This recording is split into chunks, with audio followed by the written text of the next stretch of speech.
So, hi viewers. Today I am interviewing a new artist to Together 2012, who is called Elle Chante. Um, I think it's probably best if you tell us who you are. So I am a artist based in the West Midlands, and I'm a singer-songwriter and producer, primarily. And importantly to our show, do you define yourself as a disabled person? Yes, I do. I struggle with invisible illnesses, and often get mistaken for not being disabled. But yeah, definitely identify personally as disabled. No, I think that's really interesting. Um, because it's always good for us to kind of see the differences that people with visible impairments and invisible impairments experience, particularly in the arts world. What is your art form?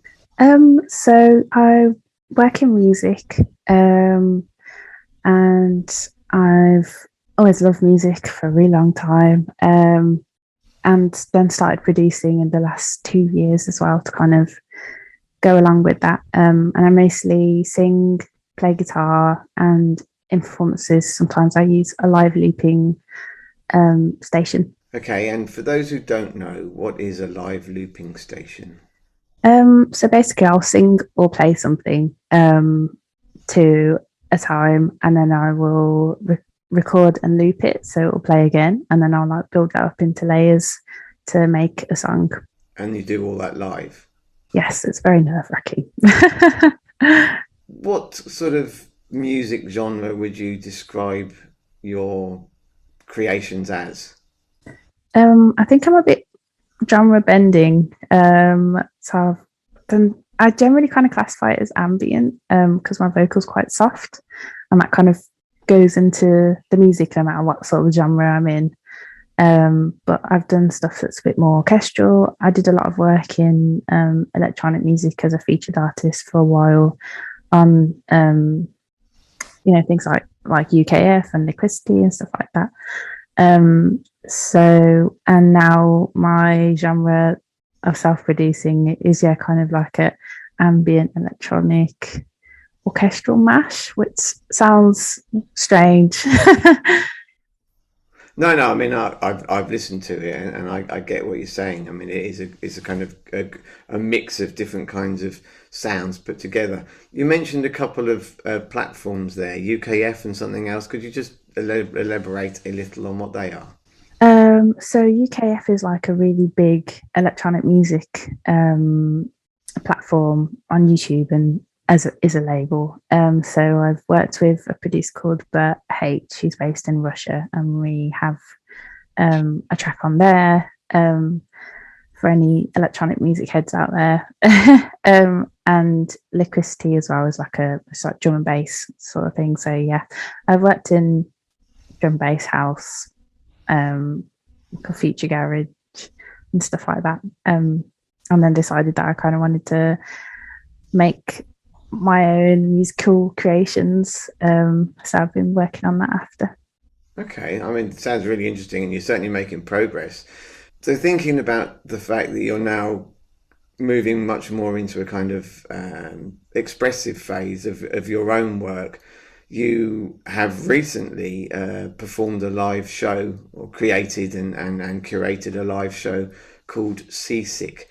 Um, would you like to tell us a bit more about that? I'm part of an organisation called Radical Body, and we make disabled led art by and for disabled people. Um, so yeah, so Seasick was one of the projects that we were working on. Me and my very good friend Tom Walters. It was a 50-minute piece of poetry combined with singing and acting. So yeah, it was really interesting. We also worked on it in a very flexible way to kind of, like it's difficult going into theatre and places where like rules are very, this is a normal theatre working day, etc., etc. And we really kind of worked with the Belgrade theatres to break that down, doing days that were comfortable for us, trying to make it as accessible for us so that because putting on a show is very stressful, and we needed to make sure that we were like looking after our health at the same time. But yes, with the actual show, Seasick is it's a show about coming to terms with chronic illness, using like metaphors of the sea, and yeah, singing and poetry, and it's very good. I know it's always hard to describe your own work. It definitely is, yeah. and kind of not sounding horribly immodest. So you did the show live 10 days ago, was it, or a week or so ago? Yeah, it was on 29th of October. You're probably one of a few acts that's actually now been back out into the live world performing. How did that feel? It was strange. I think it's been strange because before COVID, I wasn't performing because my own health kind of just made it really difficult for me to perform. So I was focusing a lot more on recording. And that was incidentally how I got into the recording. So I was stuck at home and I was like, oh, what am I going to do?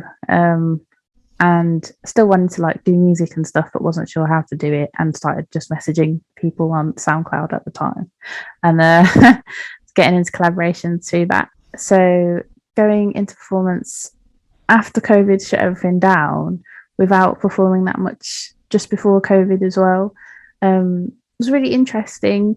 And yeah, I remember like the first time I like went into a shop or something and like tried on clothes, and I felt, oh gosh, this is like madness. Yeah, I felt so naughty. Yeah, it's just it's very strange. It's a strange experience. At the same time, it was really lovely to like see audience in person, but we like really wanted to make sure it was accessible for people that aren't necessarily at a point where they feel comfortable leaving the house or they feel safe to leave the house, which is why we did the live streaming setup and everything, and it was BSL interpreted and live captioned as well. So yeah, and we had more people on the live stream than we did in person, which at the beginning we was like, oh, we're going to end up like performing to an empty theatre. But at the same time, it's like, well, it's buying for disabled people. So if we get those disabled people on the stream, like that's what we wanted. So yeah, it was really good. Like, I think we were really happy with how it went. Fabulous. And is it available to download, or have you got any plans to kind of have it as a streamable show? So it was streamable over the weekend after we performed it. But it's not currently streamable at the moment. However, we're looking at potentially touring the show afterwards. And then, yeah, so we're kind of in conversations about that and how and when that might happen. Well, it's so good to hear, some really positive stuff in the disability arts world coming through. Elle, lovely to meet you today and to hear about all the stuff that you've been doing and your plans for the future. Really importantly, you've got some material that people can watch now, and we've got a video to show our viewers. Could you please introduce that? And thank you so much for today. Yes, so this is Safe. It was a Drake Music emergent commission with a lyric video by Chris Haplin, and it was mixed by Robert Dickin. So yeah, please enjoy. Thank you. Bye. Bye.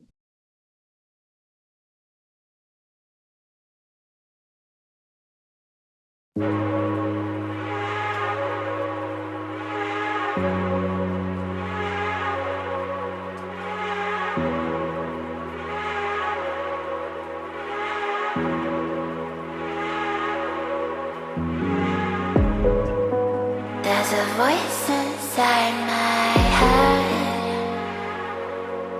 You'll never be enough. Might as well give it up.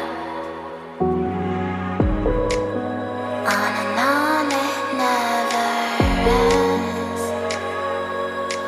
Oh, what's the point of chasing dreams left?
inside my